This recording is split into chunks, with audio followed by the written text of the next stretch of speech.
unity is not strength unless it is harmonized and united properly. Then it becomes a spiritual power. These wise words were spoken by Sardar Vallabhbhai Patel, who united India with his actions and values. World's tallest statue and the symbol of pride was constructed in Gujarat as a tribute in correspondence to his contribution. Building such giant statue, 182 meters long, involved 4,000 workers and 300 engineers. The statue was built in less than 5 years, and we at TCR Advance take pride in being associated with this project. Now, how were we involved and which tests did we perform? All the questions will be resolved in the upcoming segment.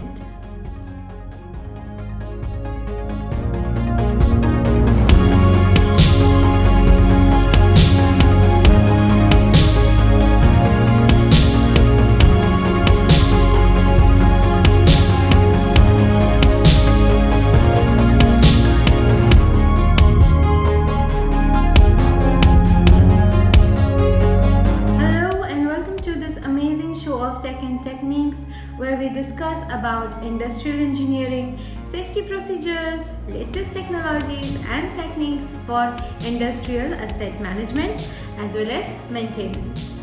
In this segment, we are going to discuss about our contribution in the construction of Statue of Unity.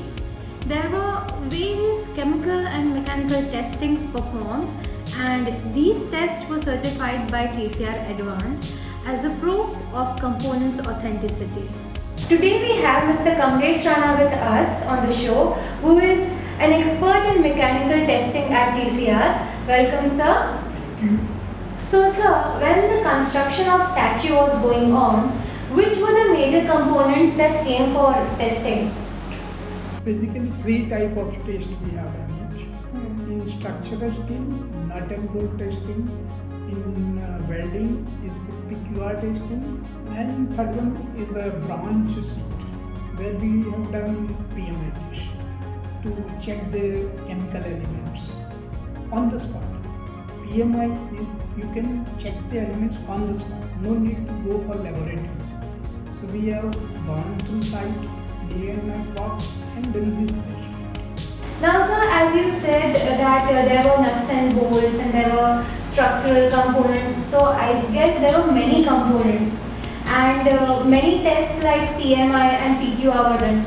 So can you categorize it? Can you tell us that in more detail, that which test was performed on which component? Nut and bolt, we have done tensile as well as proof test load.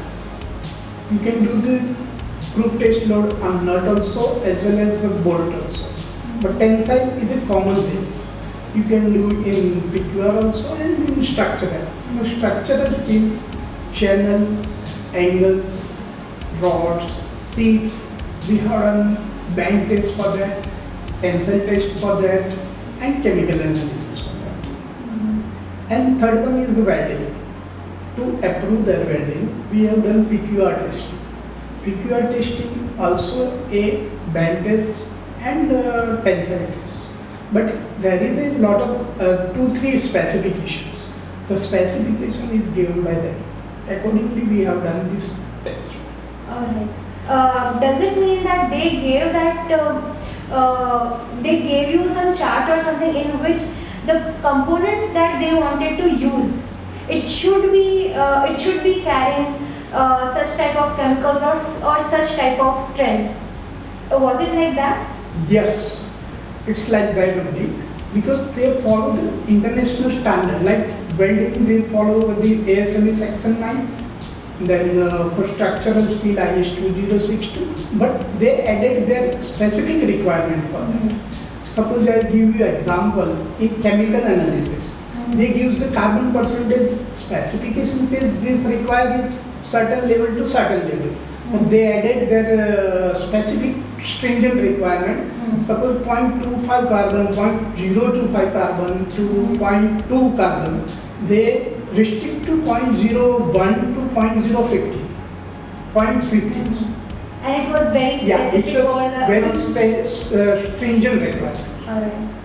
That is type of a specification. So how do you certify these tests?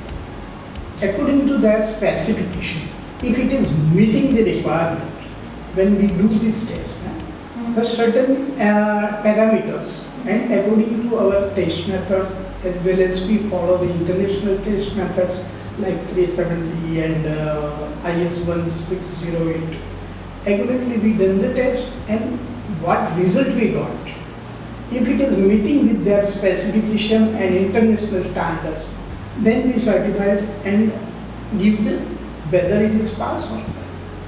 Alright. And one more thing, their third party inspection is witnessing our all the tests. I would also like to know in detail, like you said that you performed PQR test. Can you brief us about PQR test? What comes under it? Yes, this is a good question, madam. Because I have 35 years and above experience, and I observe that in our small scale industry, many people don't know about the WPS. Oh, right. Yeah, they are doing regular welding, but when you ask for the WPS, they don't know. So it is a good question. Lack of awareness, especially in small scale industry. I am not talking about large scale. They may be a Reliance like L&T, especially they knows everything. But in small scale industry like in GIDCs, so they were not aware about this WPS. So to establish, to do the welding, you need to qualify first WPS. Alright. Without WPS, you cannot do the welding quality. You cannot ensure the welding quality, whether it is okay or not. To establish the WPS, ma'am, you need to go for the procedure qualification record.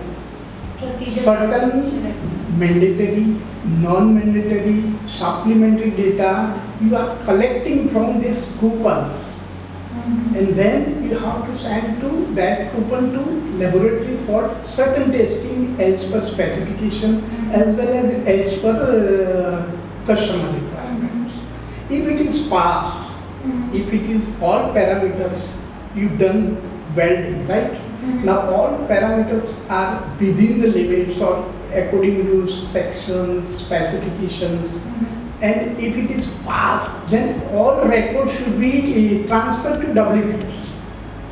Alright. So, organization having some data to do the particular welding and to establish WPS, this PQR test to be done.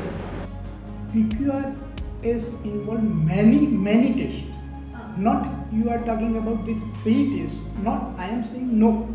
It's many tests, but as per minimum code requirement, only tensile and bend is required. But I advise to the industry, I advise to people to do the more tests like hardness, impact, grain size, or microstructure. So in future, that new WPS is not required. When you got the job and their hardness is required or maybe microstructure is required, in that case, if you have done earlier, then no need to go for another coupon test. Okay. That is the advantage. So a lot of money can be saved. Saved, yes. Lot So of- commercial angle as well as technical angle also, you can save the time and money. So does PMI come under mechanical testing or is it chemical testing? No, it is chemical test. Okay, it is completely Yes. chemical testing. But the advantage, you can do this testing anywhere. Okay. Yeah. But total chemical analysis test, you have to send the coupon to laboratories for spectro and then cut the piece. Destructive test. Spectro is a destructive, but in PMI, component can you can't destroy the component. As it is, you can test the. There is a certain limit for PMI test, but it is a good test. Anywhere you can do this test and certify that material is meeting the requirement approximately. We at Yeah. this year probably say Yes. some little contribution to give to our country, make this memorable. Thank you so much. It was such a wonderful interview. We Thank got you. to know so many things. Thank you. Statue of Unity is standing tall, and with these tests performed, we sure know that it will keep standing for years. So for questions regarding mechanical testings, you can write us on testings@tcradvance.com, or you can call us on the number given below. Kindly like, share, follow and subscribe our social media channels as we keep updating various content regarding industrial asset optimization. We will meet again yet on another topic next month in Tech and Techniques.